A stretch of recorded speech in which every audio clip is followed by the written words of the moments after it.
and welcome to the AndyPlex. This is episode 19, Halloween Kills.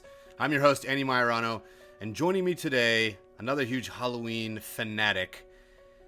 It's been a few months, so I needed somebody to help me ring this back in and ring in the holiday row here, because the holidays are coming. And this one's the big one, boys and girls. Halloween. Hello, Mr. Ryan Grassmeyer. Ring-a-ding-ding, ringing in the season. Ryan Grassmeyer here. I can't believe I get to be on episode 19, Halloween Kills. Yes. On the 19th of October, we're recording it, and it is... I did not even realize that. And it's number 19, which is my favorite number. It is also Stephen King's favorite number, and anybody who reads Stephen King out there will know it from the Dark Tower series and any one of his books that are related to that. And then you can't unsee the number 19 everywhere you go. Seared into your mind. Ugh. Well, yes, this is your third episode of the AndyPlex. What? You got me back again? Yeah, no, I know. Stop it. I feel I'm like John Goodman on I'm really Saturday Night milking Live. you. Yeah. You are John Goodman. Reincarnate. Episode 2, where we talked about Terminator 2. Oh, my God. And it was right as the pandemic hammer was coming down, and that was pretty scary. So that was pretty cool. And then we had you back with Nick Chandler for episode 11, the Starship Troopers podcast. Yes. Both of them very sort of, mimicking sort of, current political and economical, socio-economical things going on. It was Exactly. Scary that... I know, we keep syncing up the synchronicity, the zeitgeist. Yes. So zeity. But Michael Myers, So he's feisty. basically, he just represents humanity and how it likes to kill, and then people that he kills. That's just him. He's humanity killing himself. It's like an Ouroboros. I definitely want to get really, really into what Michael symbolizes, what he represents. So this is super exciting. We're massive John Carpenter fans. We are massive fans of really the whole series. I mean, we are sons of Carpenter. we are former sons of Carpenter, where we talk about Carpenter films. So now it's really exciting to come back and see some of the fresh crop of filmmakers coming in.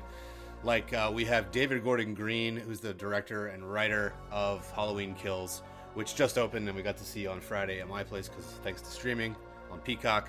But it's also in the theater. It's doing really well. It had a really nice weekend, $50 million weekend. Yeah, it's a success. So yeah, against a very, very, very modest budget. Well, and Bloom, he hires his actors. He spoke in an interview with Joe Bob Briggs on the last Drive-In about how when a lot of studios don't pay their actors as well, and that's why the actors don't really want to work with him very often. Or again, he does the opposite, where he's created such a great group of writer, actor, directors, and producers that everyone they get paid well, they work well together, they turn low budget into success. They rarely have had any flops. And he likes to, when they get to a bonus in like a weekend like this, he likes to personally write a check to someone, film himself signing it, putting it in an envelope, and sending it off on FedEx, which I just love, because then someone gets a text message going, "Hey man, here's your bonus," and he said that it's anywhere from $50,000 to $100,000 depending on sort of their sliding scale. So for all these actors to like watch the opening weekend and then just to get a check for $50,000 just because of the success of the show, that's points on the back end in a way that doesn't happen very often for these guys. And so I can't wait to work with him someday. And Jason, we are going to. We know you're listening, and David, and you're tuning we're in right coming now for you. We have a series, and we're going to see you in the next year or two in a meeting. I guarantee it. Yeah, so it was a real treat to have Jason Blum and David Gordon Green. Jason Blum being the producer and also the head of Blumhouse, which is the biggest horror company in the world right now, and produced the new Halloween films, the last two. So we had 2018, 3 years ago, and then Halloween Kills, which just opened on this past Friday. Like Ryan said, it's the 19th of October, 2021. But we really got a real nice opportunity to get one of the best hosts, in my opinion, interviewing some of the coolest guests. And I know we had this episode coming up, and we had the movie coming up, so it was just a real treat to get to hang out with these guys. And when Joe Bob does an interview, it goes over a whole film.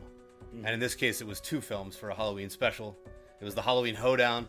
If you guys haven't checked out Joe Bob on Shudder, The Last Drive-In, it's a real, real treat. If you're a fan of movies in general, and especially horror and sci-fi and thriller, you got to check him out. But he's just so entertaining, and his style of interviewing is so laid back. And I really have come to emulate a lot of what he's done in my hosting. And he was a big hero of mine. But getting to just hang out with Jason Blum and David Gordon Green for so long, and getting to, as they watch 2 older films, we had Alice And then what was the second film? Terror Train. Terror Train. Right. With Jamie Lee Curtis. Yeah, from 1980. Halloween meets Silver Streak. Halloween meets Silver and Streak. if you guys need to watch this, it's on Shudder. And if you don't have an account, just DM me and I'll send you all my account info. It's fine. Exactly. Yeah, we wanna have everyone in the loop here. Yeah, Terror Train is great, and also was fun to do something with Jamie Lee Curtis coming up to the Halloween premiere. And on a young David Copperfield in the movie, you're Right, not expecting that right. David Copperfield is like one of the main stars of this film. Yeah. Oh, what a treat! Oh, it's so cool. Well, yeah. So Ryan was saying, I'll just revocalize what Jason Blum was saying. How he's like, you pay your people, they keep coming back, and they want to work with you again. Yeah. And so he started off doing Paranormal Activity in 2009, and then it just kept snowballing from there. Insidious, and I really think the movies that he was doing have helped save horror, in my opinion. He brought horror back to life. He brought horror back to life, just like Jason in number 6, I think, is where he gets. Jason Lives. Yeah, Jason Lives. Yeah. So and also they got the rights to Halloween, and they approached John Carpenter with the ultimatum of, it's going to be made. We'd love it if you approved what we did, because either way it's going to be made. So we're going to try to give you something that you would love, and they did, and he signed off it, and then they got John first, then they went to JLC. Our GLC. Grandmama Strode, and JLC, she was right on board with it too, and you could tell how excited she is in the interviews and with working and stuff. Even the Halloween premiere that they did, where she dressed as her mother from the movie Psycho. Yeah. What's her name? Jamie. What was her mother's name? Janet Leigh. Janet Leigh. She dressed as Janet Leigh and did a great homage to her mom's sort of horror career. And it's great that the Scream Queen, made a new one, made the greatest Scream Queen of all time. The passing of the baton of the Scream Queen. So that was fun. There's been a lot of fun press and things going on about this, but I can't wait to sort of break it apart. This movie is bananas. I know.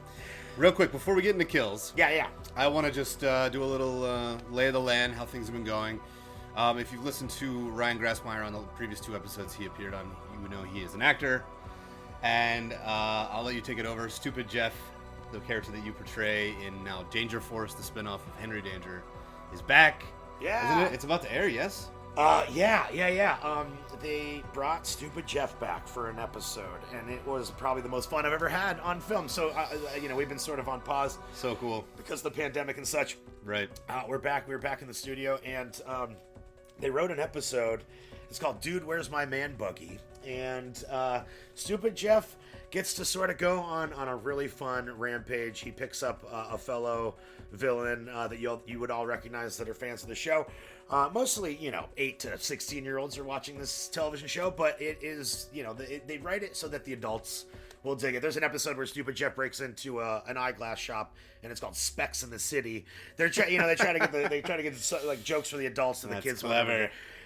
It's very clever. I love it so much, and I got to do some of the best stunt work, and it was just a freaking blast. I got to do all this makeup work. So it was Jeff comes back in a big way for all y'all, and I think the episode will air sometime next month in November. I know it's coming up. I just saw Cooper's Instagram. He was talking about how the show's about to drop, right? They've got a 4-part opener, and Jeff comes back in episode 5. So. Yeah. Wow. Yeah. So right away, I can't wait to see it. It was just a blast. So how did that play out? Did they reach out to you a while back and say he's definitely coming back, or did it was it more of a late development? I mean, So because this is your 11th. I think we did the math. This is my 11th I was like, episode. Ryan, what is this, 4 or 5 now? Yeah. And you were like, and he sat there and we did the math. I've done 11 episodes of live action, 1 animated, and so 12 total episodes of. Between Henry Danger and Danger Force. I think this is my 3rd episode of Danger Force.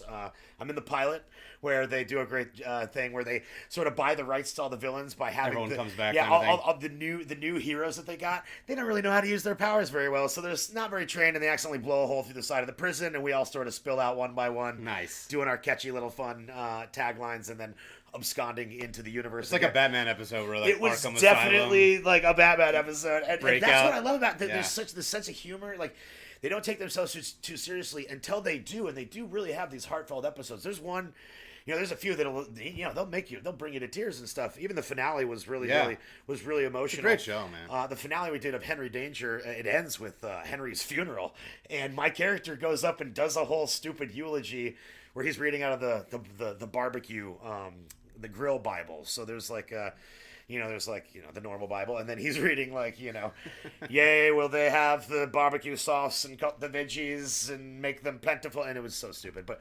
anywho, it's evolved, and it's been really sort of fun to see where Stupid Jeff has gone.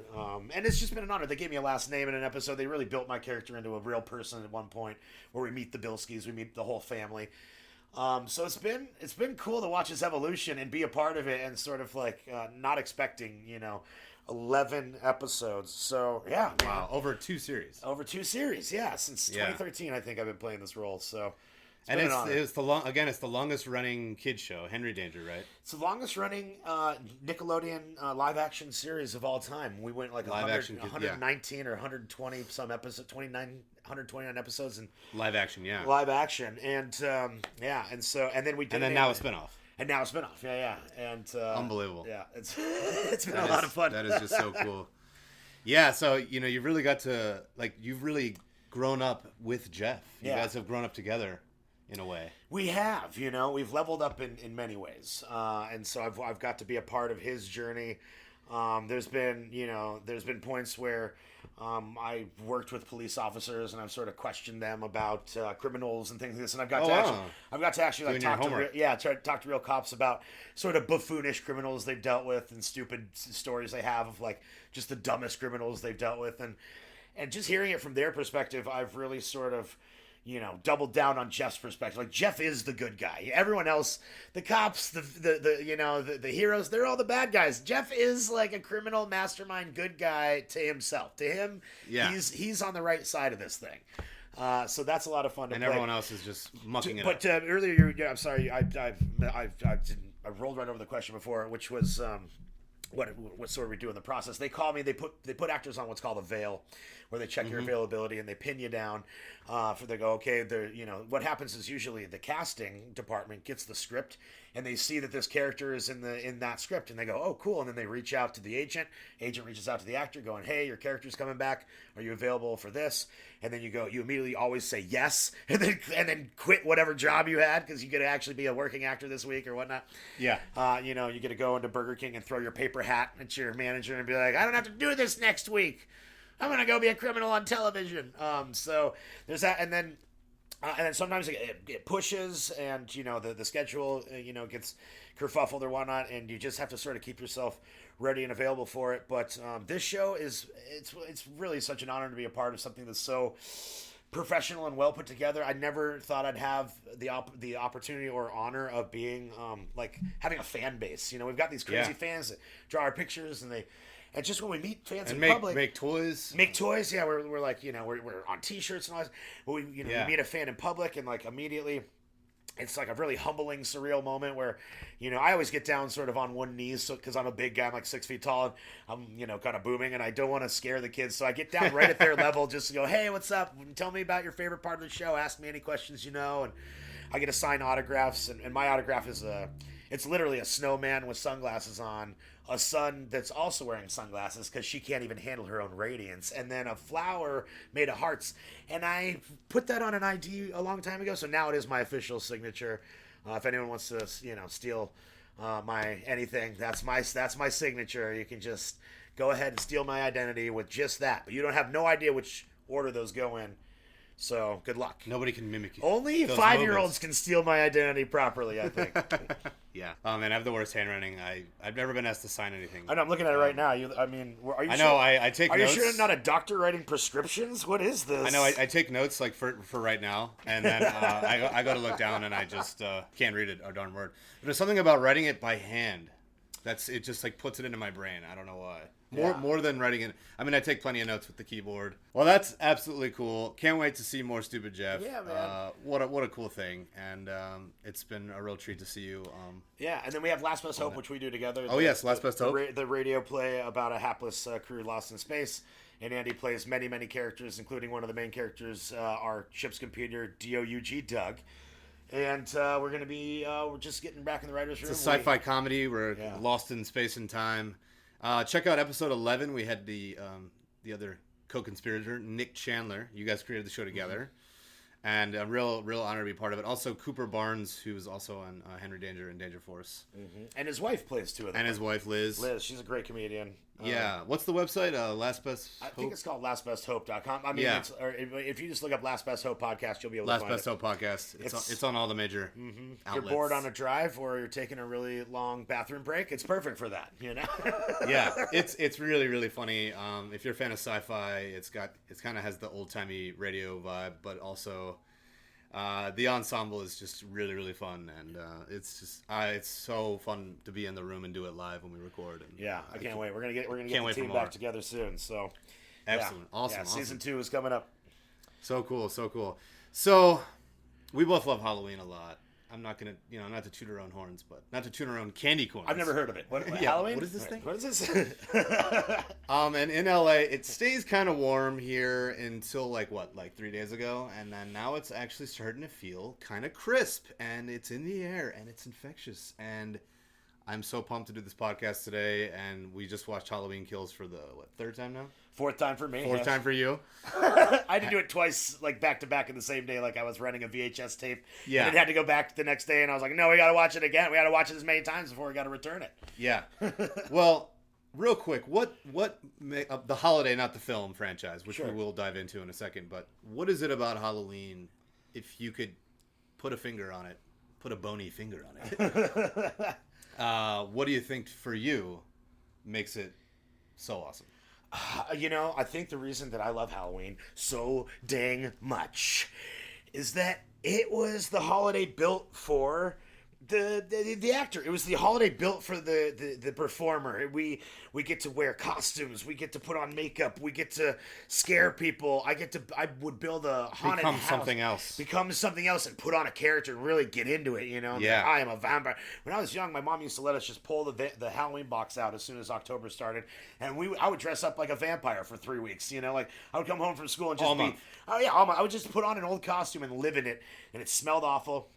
But I built I would always put up a haunted house that I would build in my bedroom or in part of the house, and I would hang sheets as walls and do all these really cool stuff, and have neighborhood kids help out by sort of hanging out and jumping out and grabbing people and things. This is one of those haunted houses that you had to sign a waiver for because you could die. Classic where it's like bowl of wet noodles and peeled grapes kind of thing and that whole deal. And like I remember one time man, those are great. I got this fake skin that I got from like the grocery store, and you could put bullet holes bullet holes. And I went to the garage and I took a nail before my mom got home, and I sawed the nail in half so there was just the top half of the nail. Made a little mound, stuck that half of the nail in my hand, and put like a few drops of blood coming out of it. My mom came home from work that day, and I just ran out like, Mom, and she flipped. She was like, "Oh my God, get in the car! We're going to the hospital." You got her. She threw me in the car. We were like at the end of the block before I had to. When I was like trying to go, I was like, "Mom, it's fake." Mom, it's fake. And I pulled it off, and she was like, "You." How dare you? And I was always just the worst. She's so mad. My birthday was April 2nd, so like it was the day after April Fool's Day, and I was always just April Fool's Day was my pre-birthday, where I would rig the whole house up before she'd wake up, and like I would tape, the sprayer on the sink that you turn the water on, and you can sort of grab the little pull the sprayer out, and you squeeze it and it'll spray. The ones that used to be attached like in the sink that had a little hose. That's handy for dishes. And I would turn it around and tape it closed or open, tape the handle against it so that it was just on. As soon as you turn the water on, it would just spray right at her. It was the worst. And then she would be like dressed for work. And Your poor mom. She'd be like, "Dang it, now I gotta put on a different outfit and these shoes don't match. You're the worst." So I should have been killed a long time ago. She should have Halloween killed me. Halloween killed you. How about you, man? What's your Halloween nostalgia? Oh man, everything you said is right on. I wasn't so much into the pranking. The smell of Spencer's Gifts masks. Oh my God. You would go to Spencer's Gifts, the latex mask smell would radiate out of this. You could walk by it like Wetzel's pretzels, and it would waft you in there. Wetzel's pretzels. yeah, or Cinnabon.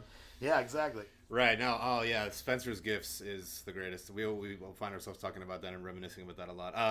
I own 2 lava lamps, several diffusers. I like little lights that glow. My apartment's kind of always a little in Halloween mode, but like to go the extra mile when Halloween comes around. But yeah, it's the whole kit and caboodle of fall, which has become my favorite, season now. The crisp air. I sleep better. I just feel like better about being inside all the time, which, you know, we've been inside a lot with the pandemic, but, you know, it just feels a little better, like cuddling up with the crisp air. But yeah, and also just pumpkin spice in the air. You got it's just you can pumpkin spice anything. just in got a America. candle. You can go to Trader Joe's. They will pumpkin spice everything. They got pumpkin spice tampons there. I swear to goodness. Gotta pick some up. I know. I'm It's only almost a week out. till Halloween. I'm almost out, man. Yeah, only 12 days. You gotta stock up. But yeah, and you and I have together the last several years now gone on a massive scary and creepy and Halloween movie marathon. Oh yeah, it starts in August. Yeah, I used to start. I'd be like, all right, all of October is dedicated, and that's where a lot of people are. And bless them. I love when people start the 1st. Mm-hmm. And then I think 2 years ago started at September 1. Last year said, well, we're not going out. We're not doing much. It's a pandemic. I'm just gonna watch. I'm gonna back this all the way up to August. Yeah, shockist. Yeah, actually, Brian Strad, our buddy, said Spoggist. Spoggist. Yeah, spooky August. Spooky August. And then it was like Spooktember, and then it was Shocktober. But anyway, watched just so many scary movies and Halloween movies, and you name it. So honestly, to me, that's my favorite. That just gets me in the mode so much. Yeah. You know, I love the night of, and you're throwing a party. I can't wait. Yeah. So everyone listening, you guys want to come on the 29th? 10th annual. Yeah, come over to. Is it the 10th? It's the 10th. It's wow. It would have been the 10th last year, but we got postponed. So yeah, you had to cancel. But yeah, this is Halloween. COVID, the real boogeyman. This is Halloween H1O. This is H1O, baby. Wow. Yeah, that's amazing. That's pretty awesome. All right, well, okay, let me take my question to the next step, which you know I was heading towards. But what is it about? And you know what? Joe Bob said Halloween's called Halloween, but any movie could be called Halloween. Why this one? But it's so perfect. No one had made a Halloween movie before Carpenter in '78. Mm-hmm. What is it about the whole franchise? You know, the first movie and on. What is it about these movies that just weaves into the holidays so well for you? You know, honestly, I think it's the accumulation of the movies. There's a lot of people that sort of, you know, they love the first Halloween movie, and the second one they can sort of give or take because Laurie's not a huge part of it, even though she comes to be and saves the day. It's like, you know, it's in a hospital, and I mean, but it just really, it's sort of just, you know, it's 1 and 2. 3 was a departure with the mass and Tom. I know you're a big fan of. I love it. Tom Skerritt. What I love about it is that, you know, it's called Halloween. They really sort of wanted to make a Halloween anthology series, which is why Halloween 3 is, you know, sing a song. It's Halloween. You're gonna get that stuck in your head. Silver. And the iconic mask where it's a skull, it's a pumpkin, and it's a witch, and it's these 3 things that just mean Halloween. And then we get 4 and 5 where we bring Mike Myers back. Right. And then 6 and Loomis. And Loomis. Yeah, we get Loomis. We get Pleasance. Played by Donald Pleasance. Donald Pleasance, which is just amazing. He is Pleasance. He is the definition of pleasance. He's very pleasant. And then 6 is The Curse of Michael Myers, where it's a very Halloween movie. They decorated it right. It looks like a Halloween movie. It wasn't like they were. It's now that it's Halloween 6, so they were really trying to push like it's Halloween, guys. We're gonna have people in costumes. We're gonna have decorations everywhere, pumpkins everywhere. Which is, I think, really sort of the thing. It started out as just a movie called Halloween that, you know, had some moments, you know, about that night. But really, it's the fact that he is the scariest thing because he fits in with this mask and he can wander through these crowds and you don't know who's the killer because you can have a bloody knife and it just looks like any idiot who's doing a thing. Anybody could be dressed like him. Yeah, I think really is. Well, and even Joe Bob said that, and I never put that together. They're like, oh, on the night where you can get away with it. Exactly. And of course, I was he can walk around in plain sight. You know, I think that makes it one of the more scary series. You know, like slasher stuff, and it's more psychological. You know, he's not supernatural. They've sort of discontinued that. You know, he doesn't come back with a lightning bolt. They're trying to sort of, you know, play with exactly what his real deal is. Why he has this thing, but even David Gordon Green was like, no, he's pure evil. There's nothing supernatural. He's like, once we get into impossible, I don't want to go there. Improbable, yes. Impossible, no. He's capable of spectacular things, but not extra, like, larger than life things, like supernatural. I believe that's up for a little bit of debate. Even, obviously author intention meets. Well, I really like how Gordon Green wanted less is more, and I think what you just said, that he's pure evil. But real quick, I just feel like the song, the music, the look, the vibe, it's also Halloween, and it's just woven itself into the Halloween canon. And you can't separate the Halloween franchise from the holiday, nor would you want to. Yeah, when John Carpenter music with the pumpkin, that it's Halloween. That's the Halloween Halloween main theme to me. It screams it. Yeah, like Christmas has got all the songs. You got Deck the Halls, you got Jingle Bells. Sure, there's some spooky songs, but when I hear the Halloween theme and see that pumpkin, and I love all the different intros with the credits. Yeah, the new intros are the great. new intro to Kills. It's so good. Oh my god. Multiple pumpkins, they're all burning. I liked how you said it was like everyone's kind of flame of passion and fear, like consuming them. You said you see the flames sort of pop up in these pumpkins, like we're bringing these people, they're being empowered, and then you see the flames start getting a little bit too big for the pumpkins and start burning these pumpkins from the inside out. Yep. Very metaphorical to sort of what we see in the movie with the town of Haddonfield. You right. know, this one's all about mob mentality, man. Like it turns into Frankenstein and any episode of The Simpsons really quickly. Right, Beauty and the Beast with the pitchforks. Exactly. It's like it's crazy old Maurice. And just how quickly, fear can also consume you in a way where it empowers you, but it also turns you into a killer in a weird way. Which it does with the entire town at a certain point. Yeah, I know, and the way they even photograph some of the actors that weren't Michael in the similar vein kind of show that they have that evil within, that we all have this evil within us, and if we let it go unchecked, then it can erupt into the flame. And again, this is the third time now seeing the film, and the first time I just thought, the pumpkins are on fire. Wow, we got multiple pumpkins in the credits. This is really cool. I'm talking about the opening, classic. And the last one, it was kind of a reverse of the original film, where it was like, it starts back from a rotted pumpkin that reverses and grows back into a fresh pumpkin. This is the 2018 one, as sort of a revival from the dead motif. Like we're bringing Halloween back from the dead. Here we go. Absolutely. And then this one is how it's like multiple pumpkins. And honestly, the comment you made, it blew my mind. And how the mob mentality was really the factor. And that was really, really the giant takeaway for me for this one. I think David and Danny really do a great job of putting in a lot of layers to a movie that you wouldn't expect it. They took John Carpenter's IP and they were like, how do we plus this up as fans, they get to carry the torch now. They grew up watching it. Now you get to carry the torch of the thing that like inspired you to become what you are. Right. Writer, actor, producer, people. That's just fascinating to me that they got the opportunity to do it. So, why not really get into the meat and potatoes? You could tell they care a lot about every little aspect of it. Just like that. The just love like and the passion. Yeah, they pepper the three Halloween 3 masks. God.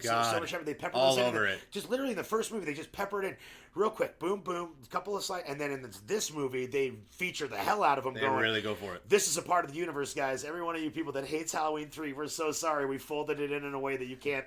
It sucks to be you now. Yeah. Complain about it. We dare you.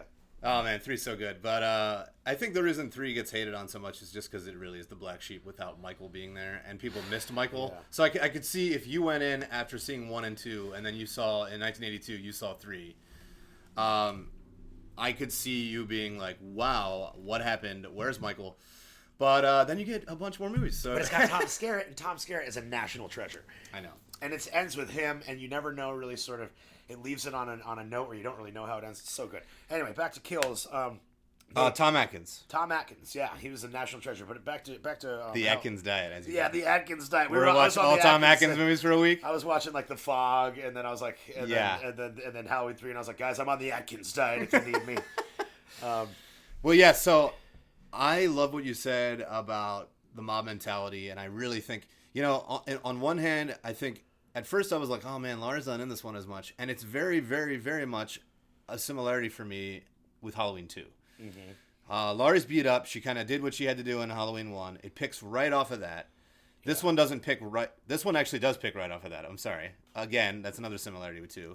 We have a flashback early in the movie where we go to 78, which is awesome. We get new old footage. We get new old of footage. 1978 Haddonfield. That is so much fun, man. It like really tickles your cockles in a fan way where you're like, oh wow, we get to go back. You know, Yeah, like, we get to go back to that night. Yeah. The night he came home. Evil comes home. And then also Laurie is beat up and she's in a hospital bed again. Yeah, and she goes through a pretty extensive surgery because she gets stabbed in her stomach. Oh yeah, that is really brutal. And, she doesn't just get hurt; she gets mortally wounded, and she pulls through. And then later in the film, she's had it, and once she finds out that Michael is indeed not dead, her daughter hasn't said that Michael is not dead, and he's at large. Yeah. But once she finds out, she injects herself, and we really set up the third piece, which is going to be called Halloween Ends, which will be next year. Next October around this time. And we'll do another podcast on that, I'm sure. But yeah, I mean, we also pepper in Frank Hawkins, the police. Is he the chief or the police officer? He was in the original film. Yes, and he was played by Will Patton, who's such a great actor. That like when in Halloween 2018, when Will Patton he's assumed dead. He's assumed that he gets killed by. So Will Patton is Officer Hawkins. Officer Hawkins, yeah, and Frank Hawkins, and so we assume he's dead, and then we sort of stumble from across the 2018. Yeah, and in this one we get Bonnie, Cameron dressed as Bonnie, the young man who sort of messes things up with Allison. Allison Strode, the granddaughter. And she's Clyde in the first one. Anyway, he's stumbling along and sort of just stumbles across Hawkins. Hawkins is still very much alive, and gets rolled in next to Laurie in the same hospital room because they're all sort of there's so much terror and murder happening that they're all sort of able to that they're just jammed together. And then Laurie and Frank have this great moment where. We get a little bit of their backstory, and they sort of set up a kind of romance in this movie, which is fascinating to me that they had the opportunity to do that, where it's, they're both just messed up. They've both been through surgery. They're doped up, and they're just, and they have this really, it's a funny moment where they make each other laugh, but then they sort of like, ow, don't. And they're like, oh, my wounds. But you find out that there's a real cool relationship between them, and he was, that they had an opportunity to sort of hook up at a bar once, but he knew that she always liked that what's the dude's name? But Ben Tramer or whatever. Yeah, you had a thing for Ben Tramer. Yeah. But we find out that Hawkins really he earlier on he had an opportunity to kill Michael on that night, and he didn't do it, and he's holding all this. He holds the guilt and responsibility. He's like, I have to do this. Right. I could have killed him.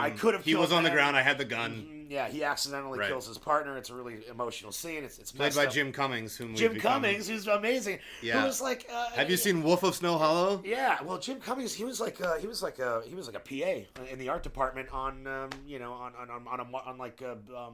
Winter Soldier. Winter Soldier, which was what, 2012? 7 years ago.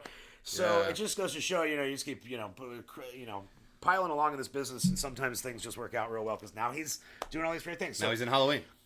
Anyway, and then Laurie at the same time also feels very responsible. Like, no, I have to be the one to kill him, even though we sort of established that Michael is just a killing evil machine. He doesn't really care if you're in his path. He's going to murder you, and and his path is really just trying to get home in this one. Right. That's what we kind of find out. Yeah. David Gordon Green says he has like a home radar sonar. He's a 6-year-old boy, Arrested Development. He was ripped away after the killings in 1963. He was put in an institution. He came out 15 years later, killed some people, and then he went back in. So he's never really developed as a human. Yeah. So it seems like with the mythology of Michael that they're not telling us a lot. Like you said in Halloween 6, they started talking about runes and this cult, and they wanted to really peel it back into the simple, just he's evil. Is he a superhuman? Sure, he can take a beating. Yeah, he's like a Timex watch. Oh man, they almost had Paul Rudd in this one. That's what you said. To play the part of Tommy. Anthony Michael Hall plays him. Brian from The Breakfast Club, and Tommy Doyle. Yeah, Tommy Doyle. He plays Tommy. Anthony Michael Hall plays Tommy Doyle, which he does a great job. But it would have been fascinating because Paul Rudd would have sort of folded in Six. because he played Paul Rudd's first role in credited in a movie is Halloween 6: The Curse of Michael Myers, and he's credited as Paul Stephen Rudd. Paul Stephen Rudd. So if I ever meet him, I'm just gonna call him Steven a bunch of times. Yeah. Well, I liked what you said about everyone trying to graft their own mythology onto it to add meaning to it. Sure. Now, Laurie does it in Kills, where she's like, it has to be me to kill him. I think it... And then she realizes that it's not about her. That I think she was adding that layer on to somehow redeem or vindicate the struggle that she's had her whole life. I think she was trying to justify the fact that she has been stuck in this world building this temple to capture him, and he still got the fuck out of it. And he still got out. Still got out of it somehow. Yeah, he's like, we burned him to the ground. He's totally dead. Yeah, and she's convinced. And then the daughter's like, no, Mom. yeah, Karen, played by Judy Greer, who's great, and you know that she's gonna eventually see that Michael, because in the 2018 film, if I'd say the first one, I gotta specify. Yeah, I know. So the 2018 one, she's like, Mom, you're crazy. You've been dealing with this. One night this guy went nuts 40 years ago. You got to get over it. Move the hell on. And she's like, no. You got to like learn how to be a badass. You got to like learn weapons, you know.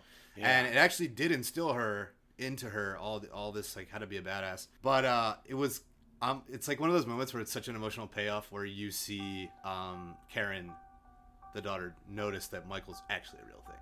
And then the mom, and it's probably it's one of those like double-edged blades, because you're like, oh no, well that means everyone's gonna die because this guy's back. Of course, that's what we signed up for. That's why we pay to see the film. But it's also like it was such a payoff, but it's such a double-edged blade, because you're like, oh man, now Michael's just gonna kill, and it's such a tragedy that after 40 years of preparing and doing all the homework and putting in the time, she dedicated her life to this. You know, it was like Ahab with the white whale. You know, let's go back to Moby Dick for a second. Dedicating the life for the, I really hope he escapes so that I can kill him. You know, that was the line from the 2018 one that it's my favorite line. Yeah, and she has that moment where she's sitting there and she's got the gun, and then she gets drunk and like shows up at the dinner, and they're like, this is why we don't invite you out, but it's really just because it was like the one night she was gonna try to kill him, and then he still gets out. He still gets out. And so tragic. I know. So you're like, your whole life of warning everybody, of being a hermit, of being a recluse, of having all the PTSD, and then you still lose your daughter. You still lose a lot of the people that were involved in the beginning. The people it's like the Haddonfield Purge, man. I mean, Haddonfield Purge, which Jason Blum does the Purge movies. Yeah, he does the Blum movies. So I was like, there's definitely a Purge moment where it's definitely a Purge element with the society. Like, well, these people. Yeah, well, it's like they sought out the evil. None of these people they didn't have to get in the pathway of Michael Myers. They chose to like let the fear consume them and be like, we're gonna go get him. We're gonna take him down.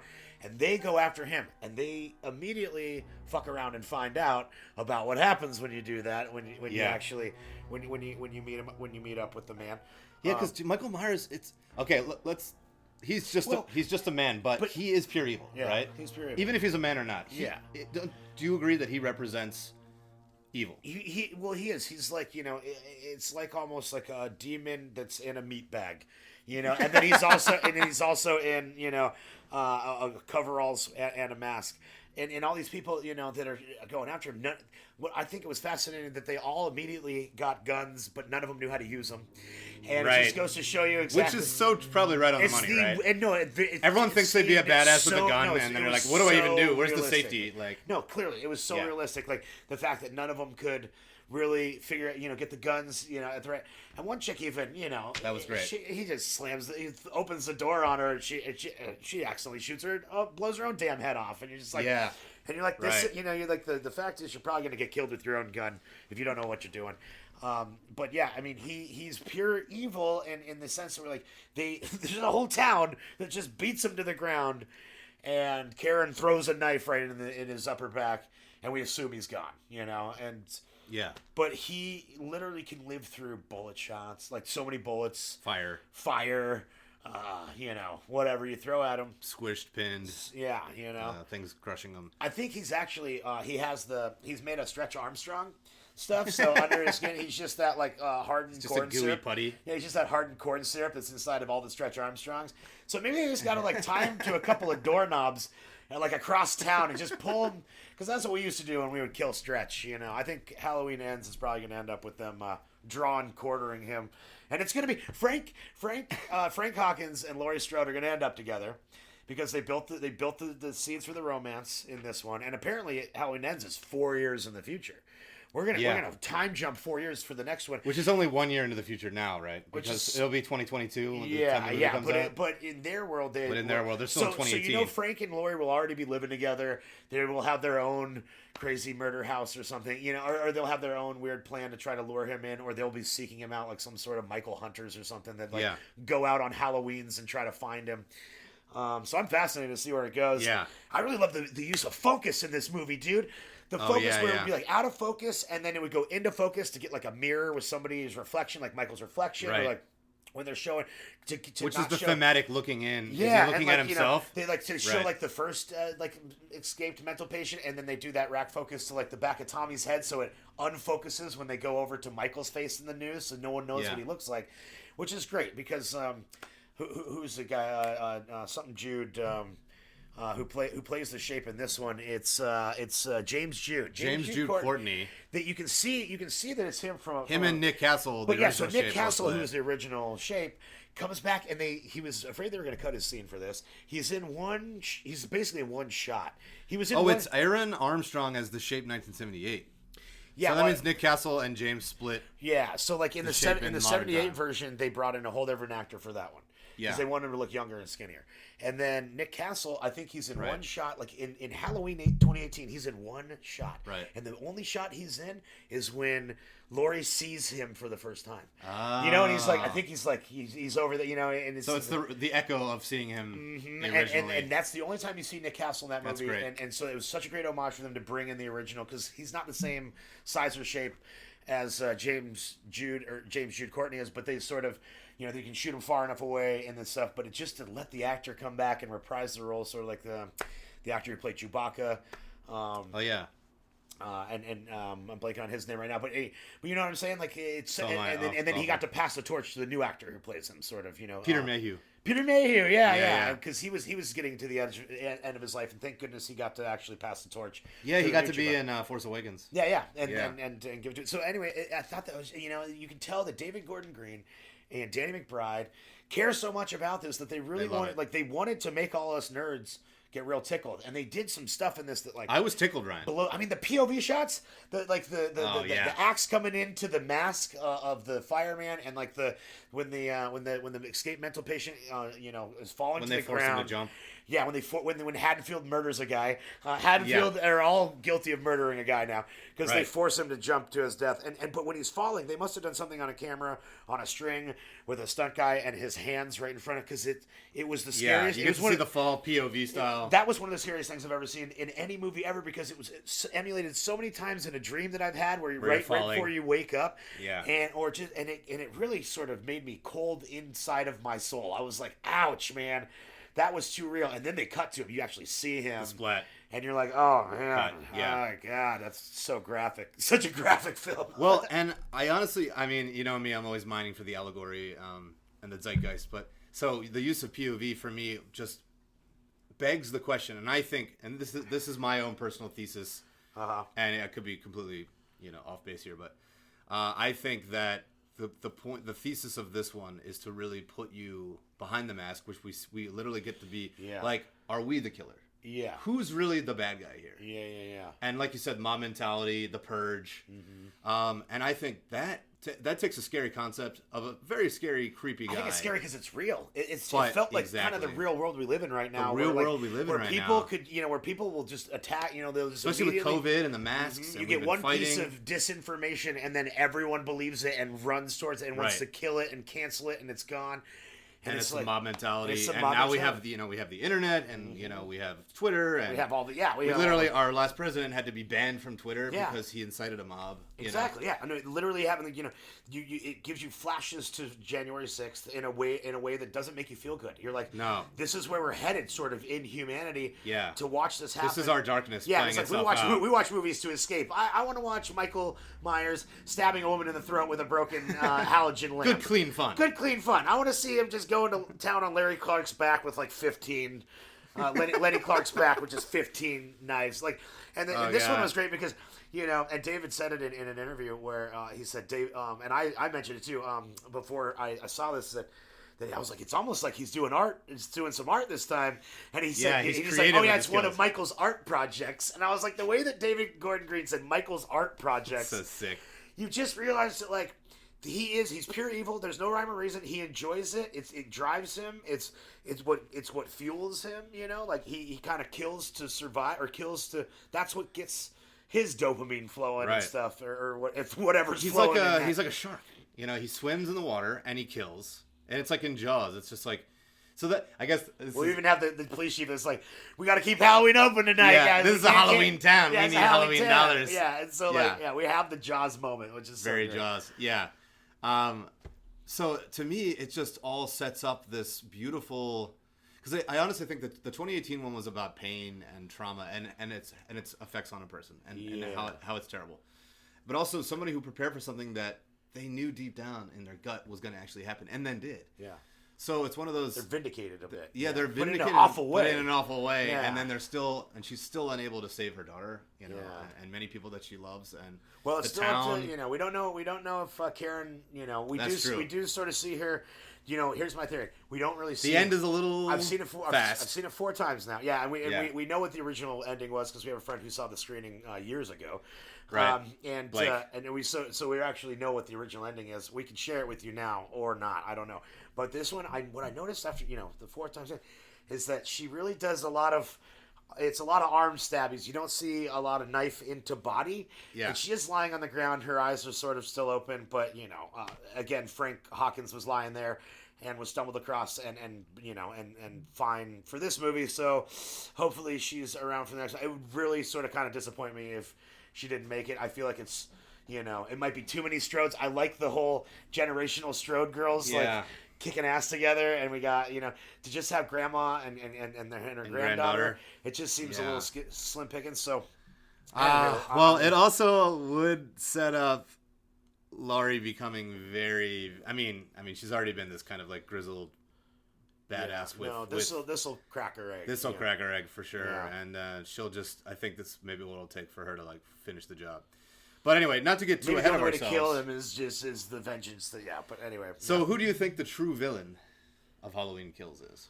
Now this is an English class question. But, the true villain of Halloween Kills. And there's no wrong answers. I think the true villain of Halloween Kills is fear and disinformation. Yeah. I feel like misinformation is what sort of drives him, and it drives them all to pursue Michael, and it drives them all to their demise. Like they think that they've got him. But he pops up like Neo in the Matrix and just literally spins around and slashes his way out of the mob bearing down on him, which you just assumed. He really should have gone into pro sports. Exactly. I was like, Michael would have been great. He's a waste as a slasher. He would have been so good at like fencing or basketball.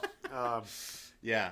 No, I love that. The hate, the fear and the disinformation. Because, and I don't know. I mean, these are classic themes for humans regardless. And let's back it up to the genre of horror. I mean, what's so fun about horror is you get to play in this dark space, but in kind of in a fun way. Granted, it's not always fun, and it's brutal to watch. And like, I love what you just said about like, I just want to watch some clean, fun horror. And then, and I got the social commentary, and I'm like, the world's pretty scary, but I think it's important for us as people, as humans, to acknowledge this part of ourselves. This exists. That this exists. Mm-hmm. Otherwise, and John Gallagher and I talked about this for 3.5 hours when we did The Shining last year. And The Shining about JG. What's up, buddy? How are you? Huge horror buff. He actually got me into Halloween. Really? Yeah, he got me into Halloween. I was a big Thing fan. Yeah, I saw Thing early, but I hadn't quite gotten into Halloween, and he really got me. And he also got me into Halloween too. But anyway, we talk about the cyclical nature of history, and I think The Shining really, really touches on that really well. It's a beautiful film about how with the genocide and the Holocaust and all that playing out. If we don't learn from it, if we don't grow from it, then we are doomed to get caught in. We are the ghosts. The Shining is a happy movie about going on vacation with your family. It's just a nice family film about vacation. Yeah. From where you're from, huh? Yeah. It's from Colorado. Just going on vacation in Colorado. Let's go to Colorado, have some fun. Come out to Colorado. We'll get together. Don't forget your axe. We'll axe our wives. You got to split that wood. And your wife. But yeah, so I feel like with this one, it's so beautifully made the town. It's like I was in our town in high school. It was like our town. It was like our town with like knives. A horror version. Yeah. It very much was that, you know? Like, there was the archetype of every type of person. The everyman. Yeah, you know, they really did a good job, like, coloring the town of, like, you know, just these every people and every kind of person. And they did a really good job, like, sort of equaling out that cast of the mob, you know? Right. Because it makes you feel like anyone can feel like they fit into this, you know, like you immediately feel like, oh, I'm a part of this, you know, and you're like, oh, we're a part of the mob, let's go get them, you know. Yeah. And then you feel weird about it because it gets to a point where the dramatic irony is they don't know that the mental patient that they're chasing through the hospital is the wrong one. And we're going, no, guys, no. And, like, then we're not a part of the mob anymore because the murder, like, the town murder, as you said. Yeah. The town murder. That's the most heartbreaking part. Well, that was like burning a witch. You know what I'm saying? Yeah. It was witch burning. You know, witch burning. We've been doing this forever, where everyone gets along with. They all agree Wrong guy. with it because everyone has their own demons, and as soon as somebody else's is exposed, and you can all focus on that, then yours goes away. You don't have to. You don't have to worry about it. That person. They're the bad guy. Scapegoat. And every single the scapegoat. Right. And Burn the witch. And this poor goat, man. His goat got. Man. Oh man. And that scene is still like they force him to commit suicide. The sound editor for this film is one of the more talented people because they really do make the killing and the certain horrible sounds in this. It just feels like it sounds like what it should sound like in your brain. You know, you even kind of hear. You know, with stabbings, you hear knife scratch bones sometimes, and it's messed up sick. Like especially like the poor nurse that gets it in the eye. My God. Yeah, so that's brutal. Let's talk about the kills and how gross they are. They obviously, I mean, David Gordon Green literally said, it's like, this is called Halloween Kills. Like, it's gonna live up to its name. We got to live up to its name. We can't just. And we watched the 2018 one and Kills together on Friday, which was such a treat. If you have the time to watch both together, because they're really, I mean, it will be a trilogy when Halloween Ends comes out next year, but getting to see the parallel. Yeah. But there was so many tonal shifts and even visual shifts, like you were saying with the deep focus. Yeah. They played a lot more with deep focus, with racking, with what is that? That's actually a reflection of Michael Myers. Oh, that's a reflection of me. What? Somebody looking at. I think all that led into the main theme of the town and the fear popping out. So these structural differences happen, but another structural difference was just the sheer effing brutality of this movie, man. It's a gore. This is almost as gory as a movie gets. I screamed so many times out of just ow, because it was like gross and gut wrenching, and it was so graphic. The knife through the eye, just head splutching, and characters that are trapped with Michael, and they're screwed. Just the first scene, when he comes out and he kills a bunch of first responders, which just breaks my heart. All these firemen. That's brutal. And he kills one of them with the big fireman saw. He just flips it around and like Andy kept saying, now he's using my own chainsaw. He took my chainsaw and now he's using it on me. That's from one of my favorite films, Dirty Work. Bob Saget directed Dirty Work. R.I.P. Norm Macdonald. We just lost him. Oh man, if you haven't seen that one, watch that. Artie Lang and Norm Macdonald. It's such a fantastic film. Great film. But yeah, even all of our quips and jokes when we were all together watching it on Friday. There's a lot of us, and we all know the franchise really well. So all the quotes and stuff and the puns were coming left and right. Even through all of that, it could not quell the disturbing, visceral, nastiness of this film. Just the most brutal death, yeah.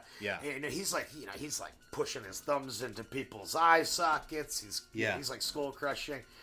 Yeah, it's just, but they did it in a way like, whoever worked on this, it's like you can tell these are fans of Dean Cundy that did the lighting. You can tell the sound people are fans of people that know every, the makeup people were Tom Savini fans. These are people that like grew up watching all the best practical stuff and now know how to do it in a way that on this kind of film is just gory, nasty, and it like does it gut wrenches you in a lot of ways where you're just like, oh my god, I can't believe I'm actually seeing this. Like, I know, and then after this watching is a Halloween movie. This feels like we're watching Saw or like Hostel or something. They take it to the next level with the gore, which I think is great. No, they did it right. The tone, like they built it up with the first one. The second one is we are on a murder rampage through Haddonfield, and Halloween Kills. It literally kills fucking everyone in town. And then the next one will be, now here's your finale. But the way that it, really does sort of peak right here, you can feel it. I've seen it 4 times in, 4 days, I think? Yeah, it only dropped on Friday, and it's Tuesday. It's Tuesday. I've seen it 4 times in, right now, 4 days. And honestly, I'm going to watch it probably another, 1 or 2 times before the end of this Halloween season, just because it's... Yeah. So much fun, I mean, it's really. You really make me want to watch 6 again. Oh, dude, we should watch 6 right now. Oh, let's do it. Let's just put it on. Should we do another podcast right after this? You guys want to sit and listen to us watch a movie, and we're just gonna grunt and moan? Yeah. You just for want 2 to watch. hours. Oh yeah, Paul Stephen Rudd. My God, look at him. He just still hasn't aged in 50 years. This guy. Yeah. Well, so literally we were like, "What's the budget of this thing? It must be bigger. It must be way bigger." I thought it was $100 million at least. Maybe 120. This is the Blum way. I don't know. They've got it down to a science. Maybe it's maybe they don't have the biggest A-list actors in the world that command a $15-20 million paycheck. Yeah. But this is a $20 million movie, and it's already in 1 weekend it made $56 million. So it's made double its budget back already. So they keep like Conjuring $20 million, Insidious $5 million. Obviously. What started it all for Blum, Paranormal, was what, 50 grand? Or something? I thought it was 10 grand. Yeah. No, I think it was like 10 grand or something. Yeah, for just pizza and. Yeah, no, it's just, Paranormal Activity was literally just like pizza and like a bare bones crew and like. Yeah. I think people just knew that they were a part of it because you look at all these actors. Every one of them has worked with David Gordon Green on Eastbound and Down or Pineapple Express. Or they've been in the Bloom universe. Danny McBride and David Gordon Green met each other working at University of South Carolina. They met together in college. Yeah, they met each other in college. They've been working together for 25 years. And then they got to expand that into their own careers that came together, and they were able to be champions for each other for the last 15 years. Yeah. Which you and I and our group of friends does for each other, and we're all sort of like right there as well. When 10, 15 years down the line, we might be talking about how we were sitting on the couch making this podcast, and look at us now. So because. Yeah. We do have. We're sitting on a much bigger couch. We'll be on a little bit of a bigger couch. Although this one's pretty big. It'll be it'll be full of just a few less farts and and that's it. And that's how we know we made it. Yeah, when you sit down and you don't just like poof out the last 15 farts from the. Well, I love hearing that they love working together. And Jason Blum said, you pay people right, like you said, the bonuses like this movie. Okay, this movie makes over $5 million or whatever, you get another 10 grand, you get a $50,000 check in the mail, know. So making people feel more part of it, and honestly, like I said, they did, in my opinion, save horror. Horror before I saw Insidious in the theater in 2010, there was this period between like 2001 and 2010 where I was just like, man, there's a 10-year lull. Yeah, there was like a 10-year lull, and there's always exceptions. There was probably some good ones, but I think what they did was what makes horror good, and like Kills, it really goes to how society and the fear can overwhelm. And yes, we have this, he's like almost like an avenging angel, or like a Moby Dick white whale. He's God or nature, or just the culmination of whatever. But it's like how we handle He's the slime in Ghostbusters 2 that he's the slime in Ghostbusters 2. Yeah. Exactly. Oh my God, that's great. He's Vince Clortho's slime. He's the slime in Ghost. Oh no, that's the first one. Just kidding. So anyway, just the ability to like focus it in, and I think that means less budgets. And I've been seeing this so much. People are forced to be artists. Or they have to. You're forced to be an artist. You have to really just make the thing instead of being a diva about it. And just like throwing money at it. Yeah. And using CG sparingly, using more practical, keeping it simple. Like Insidious, we just rewatched that one. I think it was first time for you, right? Yeah. What a great film! That movie's frightening. It's horrifying, and it's 4 actors in a room. It's a play. Well, that's. I mean, you look at anything. It's actors in a room talking. How do you make it different? How do you make it good? Because like 90% of anything is just actors in a room talking. That's right. And what you gonna do to make it different? But Bloom, Right. like he built an actual home for horror, which is the Blumhouse production. He built a Blumhouse. He's got a Blumhouse. He's got a Blumhouse. I keep calling Blum. Blum. He's got a Blumhouse. It's Blum. You're right. I say Blum too. I know, but he in my heart, he is a beautiful flower that is always blooming. He's always blooming to its fullest potential. Yeah. Anyway, I'll get it right when we have our meeting next year. It's fine. Yeah, when you see him face to face. It's fine, Jason. I worked with him one time, and I can't remember what the heck the movie was. I was location managing. It was actually an episode of an anthology series that they were doing, maybe for Shudder, but this is a couple years ago. I have to look through my Really? IMDb to find it. Yeah. Cool, man. I don't even know if I put it on there yet, actually. But Ryan has locations managed many things. Yes. Yeah. So He actually hired me a couple times, so that was good. the other side, I do a lot of production work too, and Yeah. We honestly have been able to be a part. I mean, Andy, you don't know about this about Andy and the AndyPlex. This guy was like, he was rigging up electronics for like the Avengers and Breaking Bad, and like this dude worked on like some crazy stuff before anyone really, knew the potential. Like he was on Breaking Bad when Aaron Paul, it wasn't popular yet. No one had watched it yet. Aaron Paul was Before buying it was everyone on Netflix drinks at the streaming. bar and hanging out with everybody. Yeah. And so Oh, I such just, a treat. we've come from humble beginnings, but we've worked in the business for a long enough time and played around on enough sets with enough people. We actually have been able to kinda grow our know own, a thing or two, grow our own producer skills, and now we're in the writer, producer, actor part of it, trying to give you guys all the great content. So, so stick with us because we've got big plans. Yes, we do. We're going to be uh, pitching to Jason Blum and David Gordon Green very soon. I know. Get ready, guys. DGG. The phone's going to ring. DGG. Coming. One thing we didn't talk about yet in Kills, I want to make sure we touch on, was the Michael's house and how... That's the whole damn point of this movie. Yeah, we're heading there. And Yeah. how good... Michael McDonald, whom I Michael McDonald grew up watching on Mad TV. Mad TV. Who is Do it. amazing. Look what I can do. Look what I can do. Look what I can do. Yeah, and I think the only thing I've seen him in movie-wise before this... No, he was in a couple things more recently. Austin Powers. Yeah, he'll always be the no, and he gets run over by the steamroller, and he's so far away, and it's like no. What a great! I mean, I'm sort of fascinated if they sought him out or if they worked with him before or how that happened because he's such a great player, and even his and he plays and then Scott MacArthur as Big John. Mm-hmm. So Scott MacArthur as Big John and Michael McDonald as Little John. And Scott MacArthur, who you'd recognize from like Mad Men and a bunch of things. He's a great actor. They're so good in it.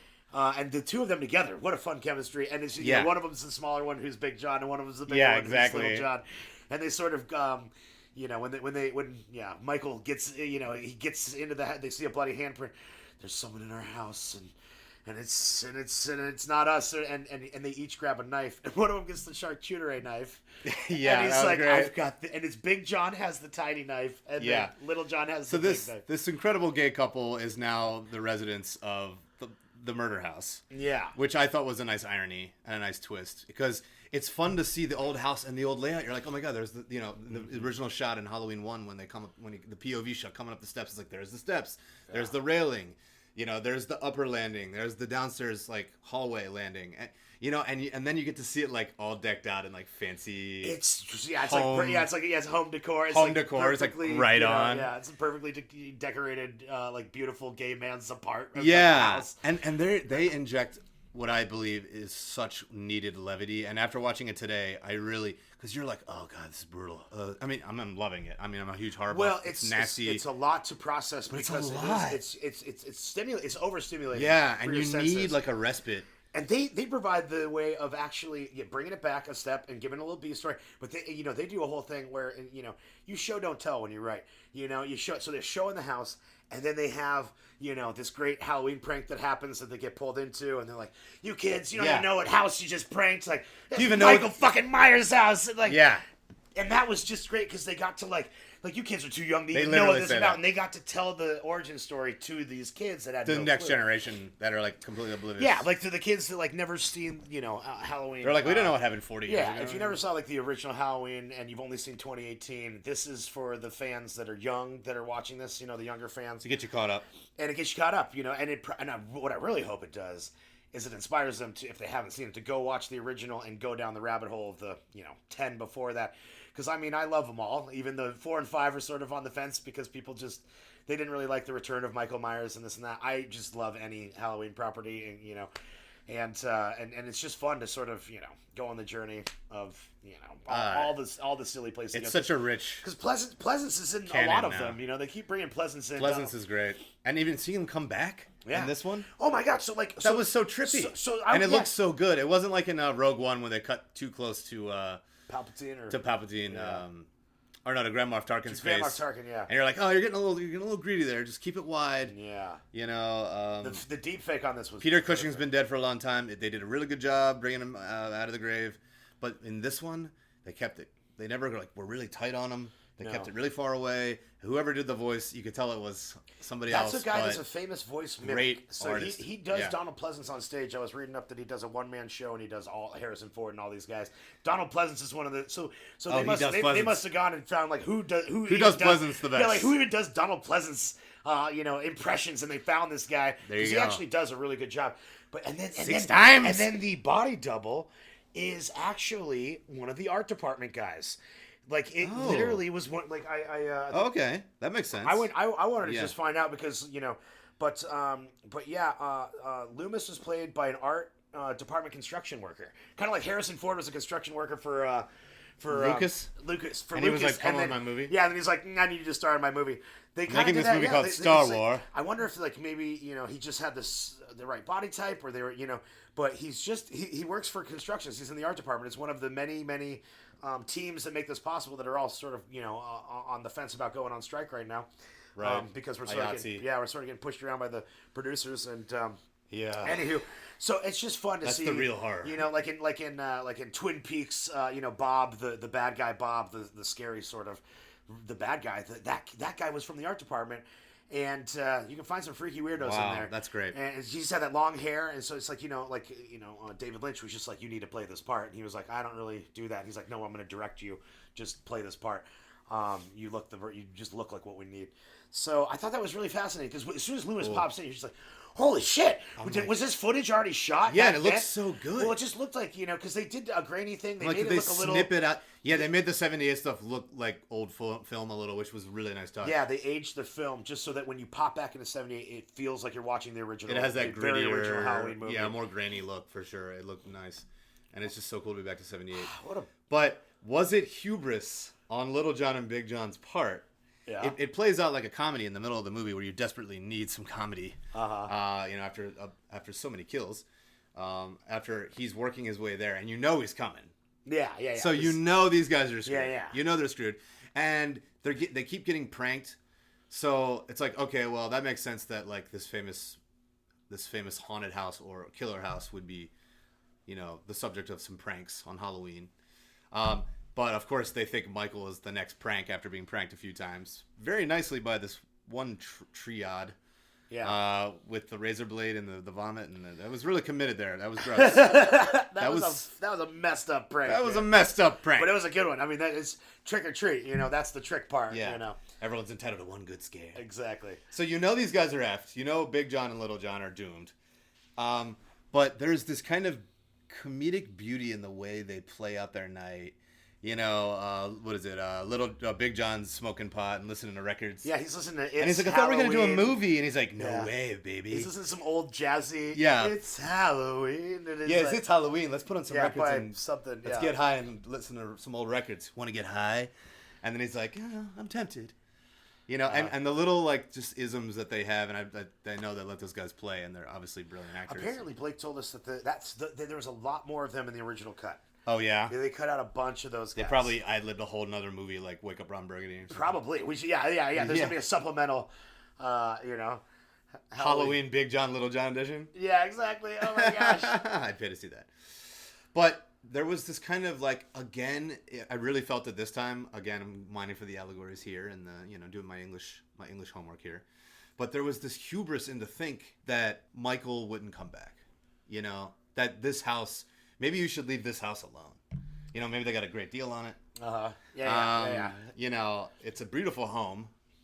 Maybe you don't subscribe to it. It's like, oh, he's locked away. He's good. But Michael Myers, he's become this like avatar for fear and hate, and he's this like avenging angel for like man's sins and hate and fear and all that. And I'm definitely adding all that. I don't know if it was intended or whatever, but I felt like it was an extension of the hubris of man to be like, oh, we're fine by staying in this house. It'll be totally fine. Let's get high and listen to records on Halloween night on the 40th.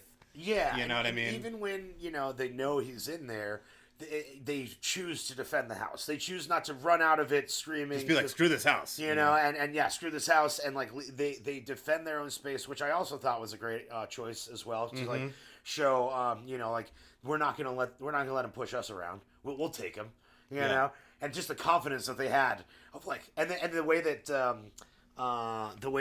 what was the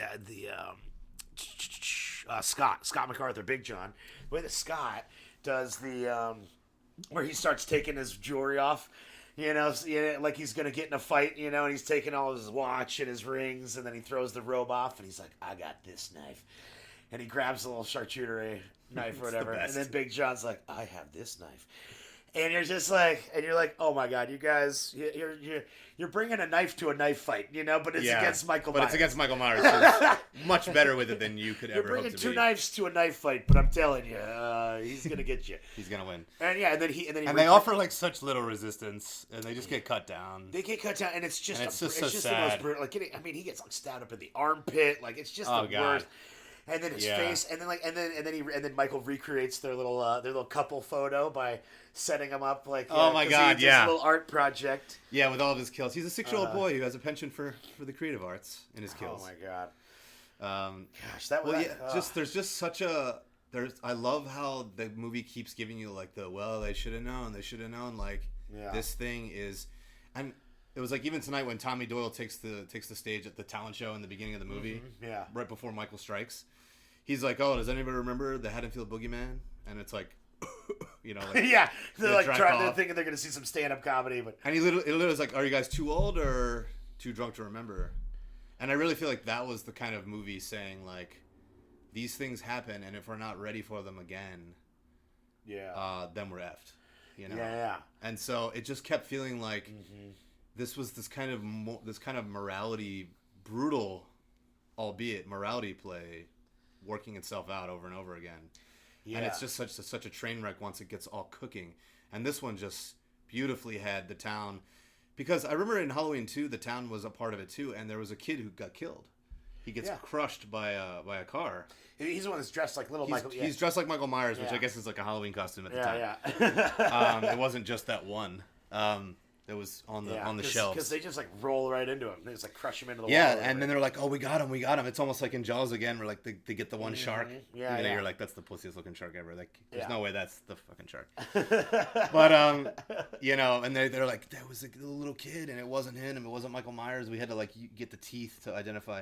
Yeah. So there was another parallel with 2, which I was talking about earlier. But there's just this beautiful morality play bringing itself in this one so amazingly that to me took it up a peg. Well, I think it is. Yeah, it took it up a peg majorly. They really were. It was like let's learn what it was like a sitcom where you got to learn a lesson in the end. You know what I'm saying? Yeah. And they had to learn the lesson, but they had to go through it to learn it. Right. In the worst kind of fucking way. The worst way. And Tommy, it's like you can tell he we saw Laurie's trauma and we saw what it did to Karen, and luckily she didn't have to put that onto Allison, her granddaughter, but still. She didn't get to have the same relationship with her grandmother that she could have had, and she immediately wants to be a part of this mob and go kill him and stuff, and chooses the shotgun and this right, and Hartley knows how to use it. Yeah, just like and when it comes down to it, like doesn't know how to use it. Shoots the pumpkin. But I feel like we see all of Laurie's trauma in the first film, or where her trauma has led her. Yeah, we never saw what happened to Tommy. And this one, no, you're right. This one, well, I mean, we do in 6 in Curse of Michael Myers. We actually do get to meet sort of in between Tommy, played by Paul Stephen Rudd. First film, funny. Everybody, go check it out. Well, yeah, but the 2018 was definitely a new beginning. Off of one. But yeah. So like they sort of ignore everything except for the very first John Carpenter film from 1970, and you jump straight to this. So here we are, and we got Tommy. And now we're sort of seeing everything he's been carrying around. He's been carrying around this hate, this hate, because he's been dealing with like just probably reliving that night every single day of his life. Yeah, and so he for goes up on 40 stage years. and he just relives it in front of people and introduces the other traumatic folks that were a part of it and sort of does a great job. Some people remember, some people don't. Yeah, so it was a great way of sort of introducing the characters and the actors that were in the original film that are back for this one. Oh yeah, we had Marion, we had Lindsay, Tommy, and Lonnie. Lonnie, All actors, right? That came back. Yeah, I don't think Lonnie was the same. Tommy actor. didn't, and Lonnie didn't. Yeah, Tommy and Lonnie were Lindsay and Marion were both. Lindsay and Marion were the original played that actors. part in the 1978. And Lindsay, I think, was the young girl, right? Yeah. And she's, now she's older, but she was 8 years old. Kyle Richards Uh-huh. plays Lindsay. Yeah, so Kyle Richards, she said And then she's Nancy 8 years Stevens plays Marion, and they're both in the 78 one. And Nancy's, her scene in this one very much, sort of mimics the one in the original one, but sort of, she doesn't get away this time. It's very sad. But yeah, Kyle Richards, she talks about how she was 8 years old when she was in the first Halloween movie. But she, they sort of kept the kids away from Michael Myers for their parts, so they didn't really know what they were in. They sort of did what Kubrick did with the actor who played Danny in The Shining, where they watched it years later and like, holy crap, what the hell did my parents sign up for with this? Yeah. Thought I was making a comedy. But I mean, it's just fascinating that 40 years later you can be called by a casting director and be like, hey, we need you to come back and play this part. And reprise a role that you were 8 years old. Yeah, that you were 8 years old. And she's like, I haven't done any acting, but sure. I mean, maybe she has. I don't really know, what she's done in between. Kyle Richards. Yeah, so Kyle Richards, it looks like she did a couple of, random funny things, but... Oh, she was in the Watcher in the Woods. Oh, Watcher in the Woods. Yeah, well, she was just a kid in that one too. That movie's great. Yeah, 1980. Yeah, that's like one of 2 years later. That's one of Disney's hidden gems that they don't put on Disney Plus. She was a nurse on ER. Oh, cool. She was in an episode of Seventh Heaven. A lot of TV. Beverly Hills. Oh, okay. She was a nurse on ER. Yeah, I totally remember. Yeah, a lot of ER. She had 21 episodes of ER. Yeah. Well, oh, wow. So she's been working this whole time, and that just must be a fascinating. But still, to get a call for something when you're 8, and when your career started, how fun is that? That's so cool. So anyway, and then the actor who played Lonnie did just a phenomenal job. He was in Midnight Mass. He's in the Michael Flanagan ton pieces. Of stuff. Midnight Mass was so good, and he was the groundskeeper in House on Haunted Hill, also the miniseries. Yeah. The 2018 one, which came out the same year as Halloween. But I think he worked with the guys on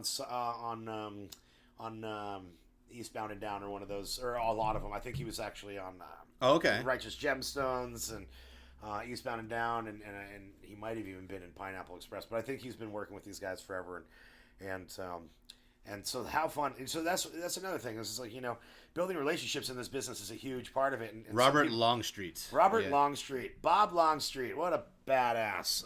This guy's amazing. Yeah, Haunting on Hill House is where he got in with Flanagan, it looks like. Which that's another team that I just adore. I mean, to be a part of Flanagan and David Gordon Green, that's the two. They're the two of the best right now. Those are the best, horror filmmakers in the business right now. Anywho, but Robert Longstreet, what a phenomenal performance by him as well. Amazing. And to reprise a role again, he was one of the bullies that sort of bullies Tommy, Lonnie. And then in this one, you see Lonnie's getting bullied by the Mulaney's. There's like older bullies. There's a hierarchy of bullies and you see bullies are bullying. Nobody beats the Mulaney's. Bullies are bullying bullies, and it just gets passed down. Like we just talked, the circle of bullying and fear and exactly the fear, and then it just how it plays itself out on a kind of macroscopic town level. Yeah. You can, That's really good.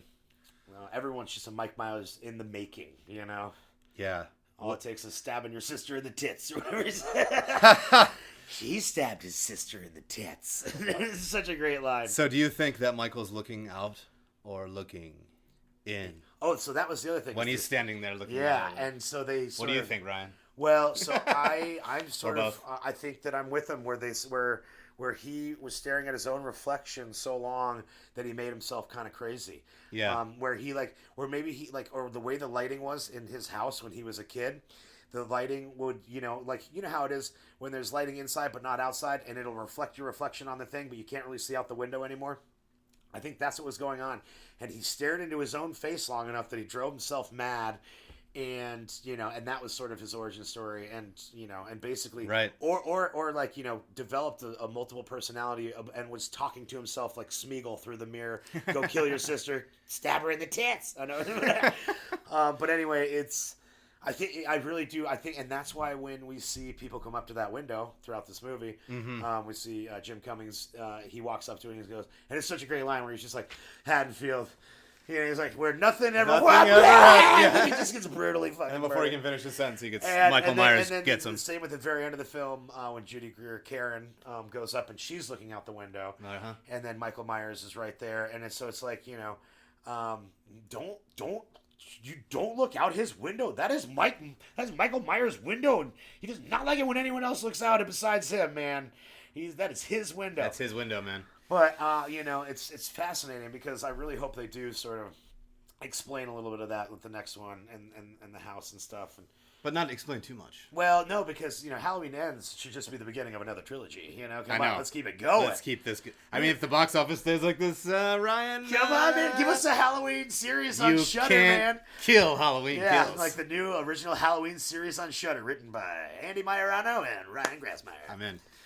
Well, this will be my closing kind of English philosophy, but I believe this is just, again, tying it in, that he is the avatar, he is the culmination of man's darkness. And he has become self-aware. That the darkness has become personified in one being. Call it supernatural or just call it a nice metaphor. But he's a symbol, kind of like Batman. But evil Batman. He's almost like Wolverine's brother. He's got adamantium. He's got adamantium. He could Yeah, he's got the healing That powers. knife just comes out of his hand like an adamantium spike. Well, that's what I believe. I do believe that it's supernatural. David Gordon Green was like, no, it might not be. He's just kind of capable of amazing things. It's like, all right, well, there's got to be a line where you're running a guy over with a bulldozer. He's not getting back up. Yeah. But he is this avatar of fear and hate, and he now has become self-aware by looking in that mirror and looking at himself. He was probably looking. He was looking at himself for the first 15 years with Loomis. When he was in the asylum. Mm-hmm. So he is now self-aware, and now he's just, the hunger is just growing and growing and growing, and he literally, like we said, he was a shark. He's just compelled to do one thing. He's not a man that you can reason with or talk with or chat it over with. He doesn't want to sit there and talk to you, even if it's been 40 years, and it's kind of a poetic irony that we're together here on Halloween night again. He doesn't talk. I hope he speaks in the next one. Say something! Say something! I still stand by my theory that he's a Stretch Armstrong full of Ghostbusters 2 pink slime. And so, they're going to have to tie him to a couple of pieces of farm equipment and just drive him in opposite directions and tear him open and let the slime reabsorb into the ground. Or then the slime gets into a pumpkin patch, and then that's how Pumpkinhead gets revived from the dead. And then we get a whole new series called Pumpkinhead Halloween, where Pumpkinhead and Mike Myers team up together. It's a buddy comedy against Freddy and Jason, and Freddy versus Jason versus Pumpkinhead versus Mike Myers. Let's go. Let's cram them all in there. First Carnosaur. Get them all in there. Oh man, wow. What a thing. So yeah, real quick, we talked about it for a second, but I want to talk about it just a little bit more, and then I think we've done it, my friend. Man, this has been. But do you think that our dear friend and also co-host Adam Furberg said, I don't see Michael. If we're gonna jump 4 years, right? We're gonna jump 4 years to the next one, which has already been spoiled in every news source possible. Oh, I don't know about it yet. Well, it's we're gonna the time jump is. We're gonna jump. Yeah. So we were 2018, and then we were 2018 again. And granted, it's been a few years. Now it's 2021 here in the Earth. But it's gonna be 2022, so it'll pretty much have caught up. But Adam Furberg says, I just don't see Michael Myers just sitting around. No, I think there's going to be a bunch of rampages that happen throughout this. Okay. And and it's like, it's always Haddonfield, right? I think he's going to go out beyond this. Maybe he's going to go to Miami. Yeah. Maybe his family has a summer house. They got a summer home. They got a timeshare. Yeah, Jason comes home to his summer home, and when he comes to his summer home, but I mean, honestly, Michael Myers, spring break. Because or I doubt he's going to go into hiding like a locust and then pop out 4 years later. I bet what happens is that every year there's like a tragedy, and sometimes maybe it's all in Illinois and it's starting to spread out, and we're trying to follow him somewhere else. But I feel like we're going to have now that he's gone home and satisfied that itch, now he's going to. And I bet like Laurie and Frank are going to team up to try to figure out the next place he's going to hit, and then they're going to try to meet him there and have a Halloween showdown in whatever town that is. Yeah. the ambush. Another trap. Man, I am so pumped for the next one. This one really... the first time I saw it, I'm not going to lie, the ending left me like, oh, it's so set up for the next one. Like, it didn't quite It was a little rushed. Yeah, a little rushed. But, after seeing it a few more times, it was stronger. Honestly, I don't, like, it for me, it doesn't really, it seemed rushed, but I've seen it before. It really just hits these beats, sort of to John Carpenter, how he does the it's score. It's very methodical. How his beats are almost heartbeats sometimes. Bum, bum. Right. It's a nice kind of climax, culmination moment. Bum, bum. That's your See all heartbeat. the characters. Bum, bum. Yeah. Bing, bing, bing, bing, bing. I mean, I feel like the way the beats are set up, because it was literally like, Karen on the ground, Laurie, looking kind of concerned, Michael standing there, boom, Halloween Kills, and you're just like, yeah, let's go. So the way that it revs you up, I think they do that on purpose, because if the next one's 4 years in the future, they have to get you to bridge that gap a little bit, or get your excitement up at the end of this one, because you're going to watch them all 3 in a row at some point, and you're going to have to... It's the middle link's job to pass the buck we the have most. to cliffhangery it a little... Like Empire Strikes Back. Or, just enough cliffhangery stuff to, like, give it the meat and potatoes. But the original ending, actually, should we spoil it? Yeah, well, I mean, it technically doesn't exist anymore, so it's not really a spoiler. But our friend Blake Spencer, we call Fast Pass, because he sees every movie. Fast Pass! Like, he saw Halloween Kills in 2020, in the beginning of 2020. Yeah, he saw it a year and a half ago. It was supposed to come out last Halloween. Yeah. And they pushed it because of COVID, but the real monster, COVID. but yeah, actually, I don't remember. You go ahead and tell it. So what happens is Karen actually makes the daughter. Calls Laurie Strode, and is talking to her like, hey, I'm at the house, blah blah blah, and Laurie's like, what are you doing at the house? And then Mike Myers is right there, and Laurie hears the murder happening over the phone, and then grabs a knife and walks out of the hospital like she's gonna go on the mission to kill him right now. Didn't really work with the 4-year time jump. Just doesn't make sense anymore. Because of the beats with the 4-year time jump, we're gonna have to go. We might even go back again, which would be really nice to go back. They'd to the probably have to 78. flesh it out a little more there. Yeah, and we might have to go back to 78 again, or check this out, 85 sometime, where we meet Laurie and Frank meeting at the bar for the first time. I feel like we're gonna get another flashback of love it. 80s. Well, yeah, exactly what I'm saying. Let's get some 80s. Let's get some 80s action, baby. But I feel like we're gonna build up their relationship. They're gonna be living together in this one, I'm sure, or like or in a tight knit group. I bet they're just together. I bet at this one, by the next movie, Will and Jamie are kissing on the lips. These actors are just boom. Because they're giving it enough of a time jump, you can build a lot of relationship. They're both living. They're both on the mission to kill him, and they both feel responsible. They both feel responsible, and they both feel like they blew it. Laurie obviously thought she just got him in the fire. I'm hoping Karen loses an arm and that's it, because she uses her arm to sort of protect herself, but you never see the knife really go plunging into her body or her head or anything. And it seemed like the way they cut it, that Laurie sensed it with some kind of her ESPN. She could, her ESPN, the Ocho. ESPN. ESP. Freudian slip. But the ending was a little rushed, but I feel like, again, after the third viewing, and it really makes me want to be like, if someone was like, pay me $100 to go see Halloween Ends right now, I would do it. So that is a good ending. You know what I mean? Yeah. So we've already watched it once today, and if somebody offered you... I mean, I'd watch it again for free right now. Oh, no, I mean the new one. Oh, the new one. Oh, yeah. Halloween Ends. So after the end of Kills, I was like, oh my God, I can't wait for the next one. Jeez. Yeah. So it did its job as a film, ending. And it's already in the can. We have to wait a year. It's already done. No, I can't wait. It's the worst part. Although, I think I'll be a little sad when it's over, but...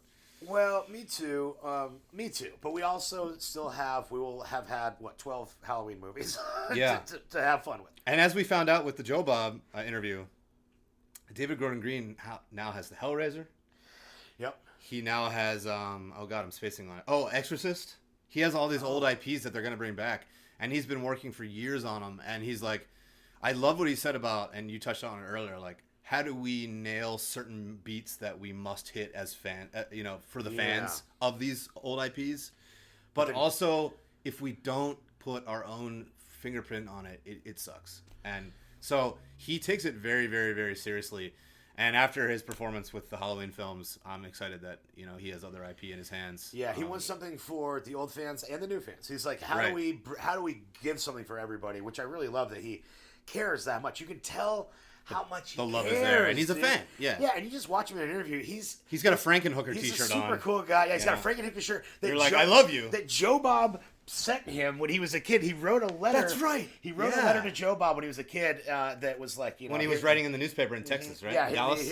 Here's why I'm the biggest fan. And to win a competition, to get a Frankenhooker T-shirt sent to him, and he got to wear it on Joe Bob 20 years later or whatever. Like that's such a great moment. And he came to him as a fan, and he was like, "Oh my god, I remember when you were," and he was like, "You remember that?" Like, yeah. He's like, "I remember articles you would write, 20, 30 years ago, like in the Dallas. I forget the magazine, but."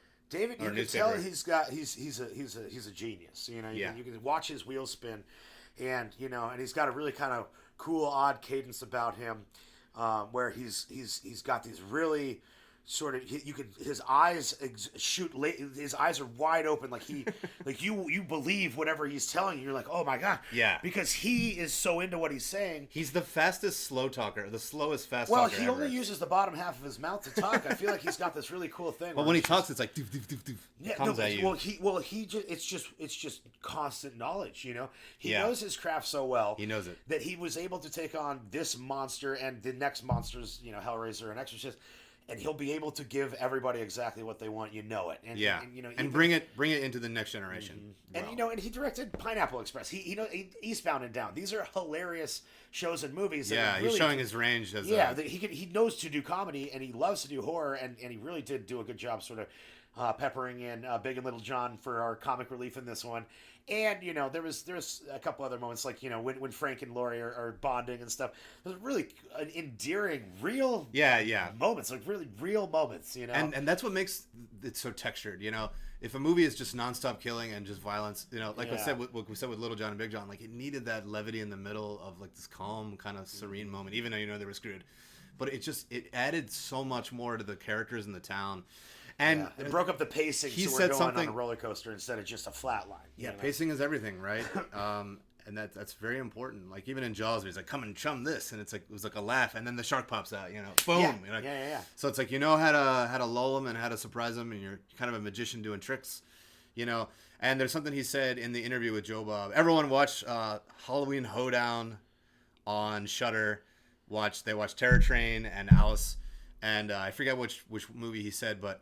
He said comedy and horror are kind of linked, and he's like, it's like farting in church. It's like wrong, but it's so right. But it's so right. But it's so funny still. Yeah. And it's so funny, and it's like these taboos. Mm-hmm. And he talked about how comedy and horror are, and I've been hip to that for a while. How they're kind of you crank up the dial. A guy slips on a banana peel. You crank it up a little more. A guy slips and falls on a banana peel, but then he also gets creamed by a truck and his guts everywhere. Like that's not funny anymore. Now it's disgusting. Anyway, that's a quick metaphor, but. David Gordon Green's so cool. I know, man. And Jason Blum's just like he's got creative control. Let him do his thing. I trust my directors. Yeah, they stay in their lanes. And they have it down. The reason that David's able to get what he gets done is he doesn't have the overlord producers, constantly messing it all up for him. Yeah, because a lot of times they come in and think that they know what's best and have these ideas, and it derails the whole thing or push it. And you let the creative people have their vision and do it the way they want. They'll hire the actors that can play the parts correctly. It's like you don't have to over direct them. You just give them the tidbit and let it grow. And you can see that they keep the same pile of people with them their whole career. Yeah, people love. I love seeing like those groups. I mean, like again with Flanagan, like they just love to work together. Once the comfort and the trust is built, and you can kind of go into these depths and play in the sandbox. And we'll be there with them soon. Yeah, so can't wait to meet you when we're pitching you some ideas there. All right. DGG and watch out, David. JB. We're coming, baby. All right, brother. Well, this has been unbelievable, and I am even more in the Halloween spirit than I was before, which was already at DEF CON 5, and now we're at DEF CON 6. Is there a 6 or is there a 5? I thought it goes down. Oh, does it go 5 down to 1? So I always get it backwards. So we're at DEF CON 0. We're at DEF CON 0. Yeah. Well, I'm very excited. I'm at the DEF CON that conveys the most excitement. This has been absolutely amazing. Is there anything you wanted to say before we call it a day here, sir? I just want to say, bum-bum, bum-bum, bum-bum, bum-bum, bum-bum, Bum. That was great. Thanks for joining us, everyone. It's been a treat. Ryan, thanks so much for doing this with me. He's wearing a Halloween 2 shirt right now. Yeah, from It's the original beautiful. Halloween 2, yeah. Original Halloween 2, which again, very spiritual kinship with this one. Yeah, hospitals, sequels. Yeah, less mob mentality in the original Halloween 2, but this one really turns it on to current humanity. You Really know? current events. And we didn't even talk about COVID that much, but we're all in it. We don't have to. We get it. We get it. Yeah. The fear is at a 10 right now. So yeah, go out and be smart and use your head. Don't let fear dictate, unless it's Halloween. Yeah. Use your head like Big John does. You'll get that reference when you see that movie. You'll see how his head is used. Yeah. Oh gosh. Exactly. You'll see. Ew, I can see it in my mind right now. It's so gross. It's so gross. This movie is gross, but in the best kind of way. It's the best. But yeah, it's been a little break with the AndyPlex, so expect some more episodes coming down the pike. Thank you guys. I love you all. Thanks for listening, and thanks for joining us for the AndyPlex and Halloween. Check it out, Halloween Kills. If you haven't seen it yet, watch it. Make sure you watch the 2018 one first if you haven't. Ideally, I guess we watch Halloween 1, then the 2018, then Kills. But definitely watch at least the 2018 one. Thank you, Ryan. High five. Yeah. Yeah. Bye, everybody. Bye.